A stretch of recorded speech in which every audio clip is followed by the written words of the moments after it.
cover our running costs and future projects by visiting www.muslimcentral.com/donate. Ladies and gentlemen, boys and girls, welcome to another episode of Tag Along. I'm your host, Bilal Khan, and I have here with us Saad Tasleem. Basically, Saad is here developing some added promotional material for his class, Trends, which talks about, culture, identity, self-esteem, body image, the general principles that go into fiqh. Being somebody who not only is helping produce some of the advertising and marketing material, I also get to see a lot of the comments. So I'm just going to go right ahead into it on YouTube for the video, What is Islamic Fashion? And it is by Khalid bin Walid. Men should be proud to show they are Muslim, not be obsessed with fitting in. And look, and that's correct in general. Okay. Right? But it's being applied incorrectly. But I think the application of that would be like, all right, it's time to pray. You go pray regardless of what everybody might be saying. So that statement itself is correct. Yeah. Muslims, not just Muslim men, Muslim women too. Everyone, right. Muslim children, everybody. If you're Muslim, you should be proud of being Muslim. And no, we're not obsessed with fitting in. We don't want to fit a particular mold. If that mold goes against Islam, no. Right. Right? And by the way, they're not necessarily contradictory. But you can fit in and be proud to be Muslim at the same time. I mean, the other factor that comes into it, like, what does it mean to fit in? Like, there's various environments that an individual engages in, right? Exactly. You've got your work environment, exactly. Right? Like, I would turn that question around, okay. Right? And say, look, okay, so what do you say to a man in Saudi Arabia? Okay. Right? You could literally say the same statement to him. Oh, you should be proud to be Muslim. You should not be obsessed with fitting in. And by wearing a white thobe and a red shimar, you're just trying to fit in. Okay. Right? Do you see the fallacy? But you see the problem with that statement? But doesn't that also go against the principle and understanding of you should be respectful of the culture of... Exactly. Okay. Exactly. And that's the other problem. Yeah. Right? That, cultural norms. And as we said, Imam al-Qayyim, one of the things he said is the sunnah is actually to wear the clothes of your people. Yeah. That meaning that's not sunnah as in that's encouraged. You're right. Right? Something that is praiseworthy in Islam. Right? As long as it fulfills the Islamic requirements. Okay. But it's praiseworthy. So the Saudi guy who dresses Saudi, that's a good thing. Yeah. Right? But from that perspective, if you apply that rule. So would it be inappropriate for a Saudi guy to be like, yo, off with this stuff. I'm going to be dressing like a hipster. Look, I mean, I don't like to speak for other cultures. Okay. Right. So maybe I'm not, that's acceptable. That's something that should be asked to the scholars in Saudi Arabia. They would say, this is not the norm here. It's an odd dress. We don't wear this dress here. Okay. It looks very strange. So they may say, it's not appropriate here. Okay. Right. But like I said, at that point, it's not even an issue of halal or haram. It's more an issue of what's appropriate. Yes. Okay. There's other things that could make a particular type of dress haram, okay. but those are other guidelines and principles. Okay. Yeah. Okay. But it's just the idea of fitting in, like, it's human nature to want to fit in. Of course. And fitting in within of itself is not a bad thing. It can be a bad thing if, like, for example, we place our self-worth in fitting in. Yeah, that's a bad thing. Okay. Right? We need to, in order to feel good about ourselves, we have to be liked by people or accepted by a certain group. Yeah, that's when you run into problems. Or at least be perceived as being part of a certain group. Exactly. Okay. Exactly. So as simple as cliques in high school. Yeah. To being like, oh, he's part of the doctor class. Yeah. Corporate class. Look. And the point here is, like I said, the essence of it is correct, right? That if we're compromising our Islamic morals to fit in, yeah, that's a problem. But who's to say, like, what I don't agree with an example of compromising Islamic morals? I mean, the simplest thing comes to mind is like, all right, you know what? You're with a bunch of professionals. It's happy hour. You go out for a drink. No, but even take it. That's a clear, let's go back to dress and clothing. I mean, there's a lot of peer pressure there. There's a whole desire to fit in. Maybe you get promotions that you might exactly. Do, so, things like that. But we can even give an example from clothing. Okay. Somebody says, in a corporate environment, guys don't have facial hair. Okay. Like most people don't have it. So, or law enforcement. Yeah. Or law enforcement, or, Yeah. And so the person says, even though, having a beard, is something which is, and we before you ask like the details of this issue, we discussed the beard at length and the different opinions regarding the beard and the length and all that kind of stuff. Yeah. But in general, right? Having a beard of some type is an Islamic requirement. Okay. So now a person says, I have to shave my beard to fit into the corporate environment. Yeah, then that's obviously a problem. Okay. That has superseded our Islamic. But what about the scenario where it's to fit in, but it's like a policy factor? For example, you got firefighters. Yeah. Their requirement is don't have a beard because it's a safety issue, especially when you're dealing Look, with fire. those are different cases, Okay. right? Where those are, specific cases can be different. Okay. Right. And I'm not going to get into specifics here and I believe those issues should be dealt on a case by case basis. Okay. Because there's so many other factors that are involved there. But in general, the default is if we're able to grow a beard, we have to grow a beard. Okay. Then it goes into, why don't you teach something worthwhile to the youth? Like skateboarding.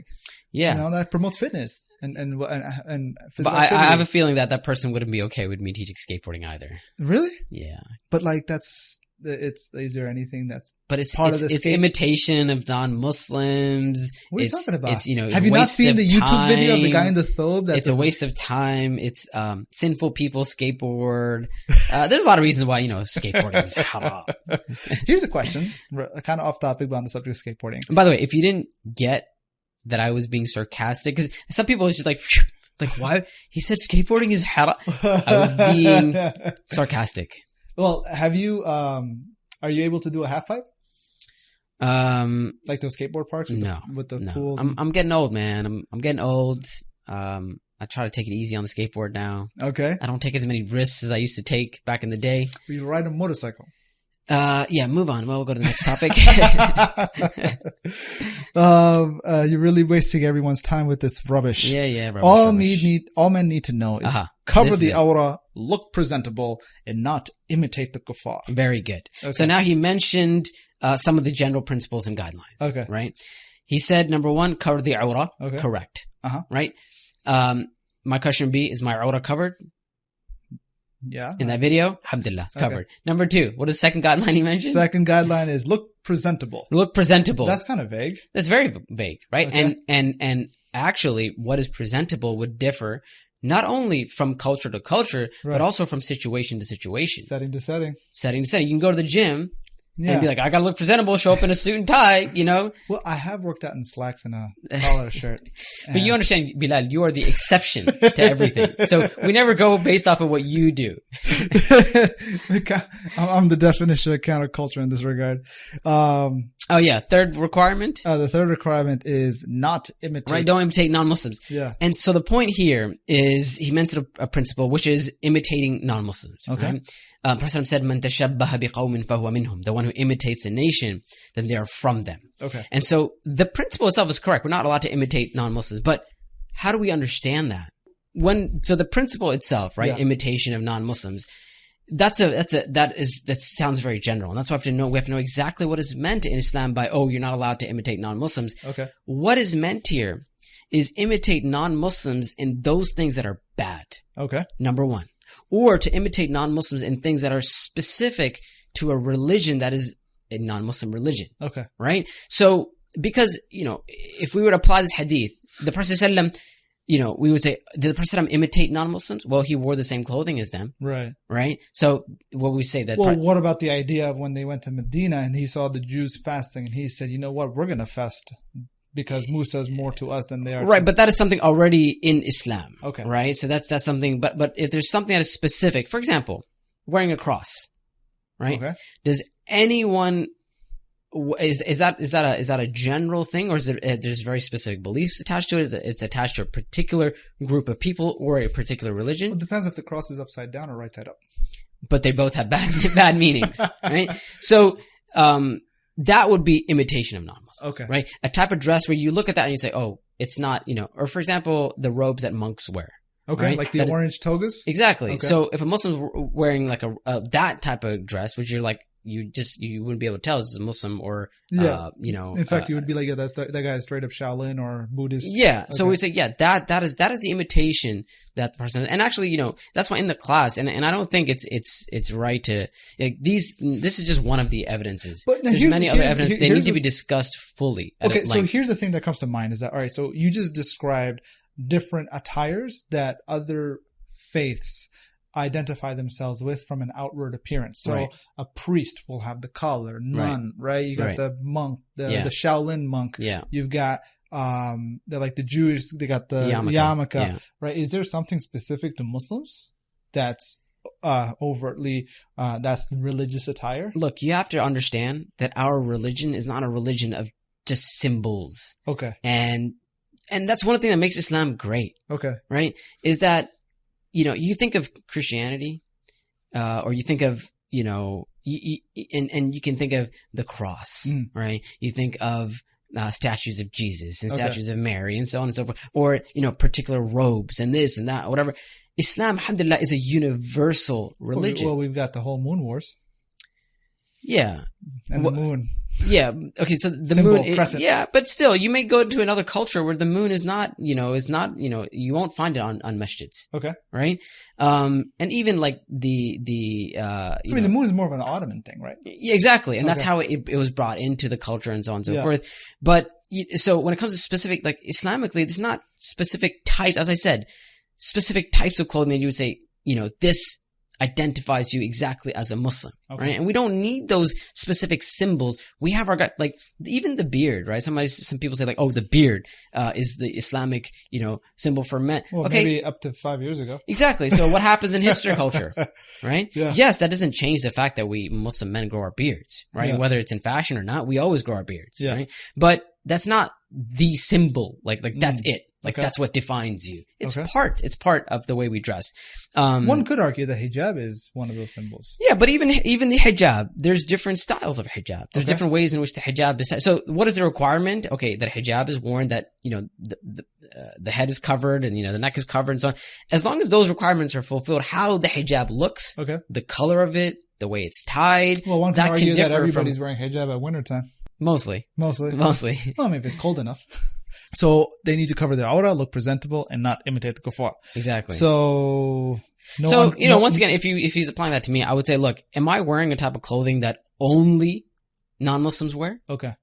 That you would look at and say, oh, that's only clothing that non-Muslims will wear. Well, now here's a question. Is there any attire that non-Muslims would wear that's not specifically religiously oriented?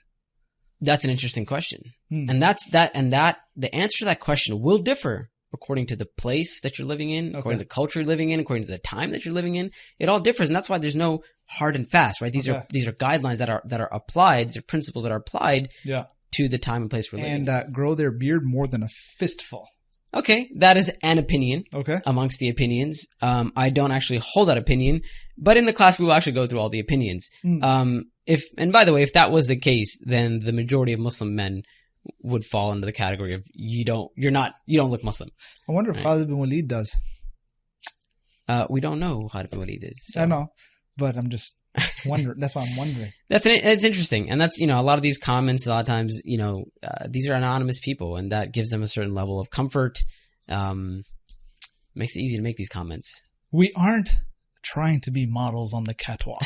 And look, this is the idea that, you shouldn't try to dress nice. Okay. Right? And that's absolutely false. Okay. Actually, the Prophet ﷺ, we have that famous hadith. The Prophet ﷺ said, Inna Allah jamilun wa yuhibbul jamal. Allah is beautiful and He loves beauty. And another narration, Inna Allah yuhibbu an yara athara ni'matihi ala abdi. That certainly Allah loves to see the effects of His blessings upon His servants, right? And you look at the companions. There are companions who would dress very nice. There's our early scholars, and I give some of these examples in the class as well. Someone like Imam Malik, Imam Hassan al-Basri. Some of these scholars dressed in the finest and nicest clothes. Even Imam Abu Hanifa had a textile business. There you go. So we have examples. So I wouldn't agree with that. Yeah, if you're talking about specifically like walking on a catwalk and, maybe some sins that may be attached to that. What if it's your business to be selling that stuff?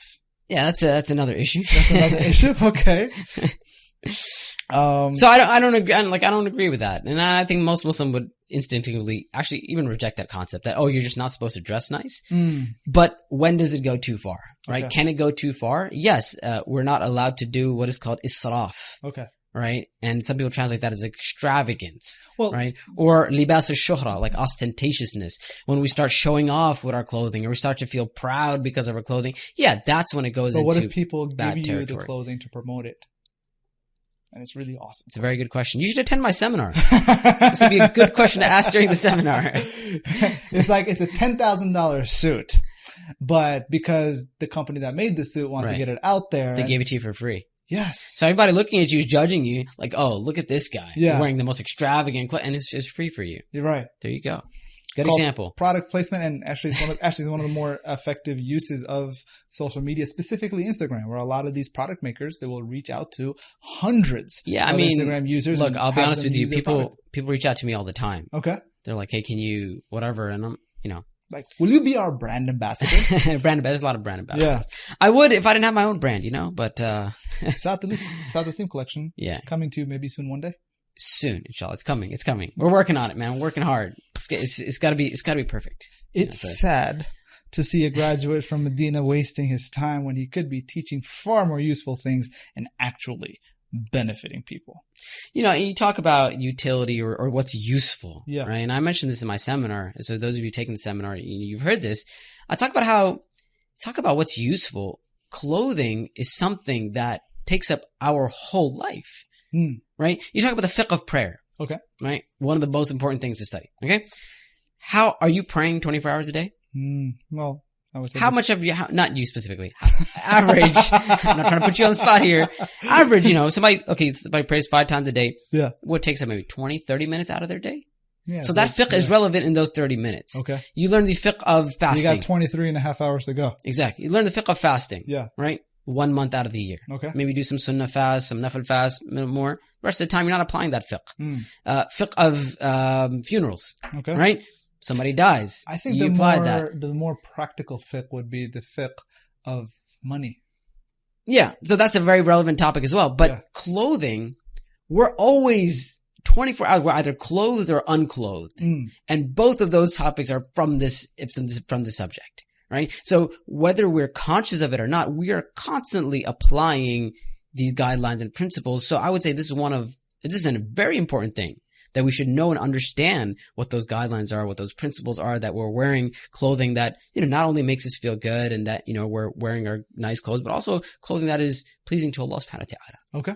From what I understand, you actually shared this comment in your seminar. Yeah, I do. Because I honestly, may Allah subhanahu wa ta'ala reward the brother or sister. Or sister, right? Who left this comment. And I still don't, honestly, sometimes like part of me is like, maybe they're just trolling.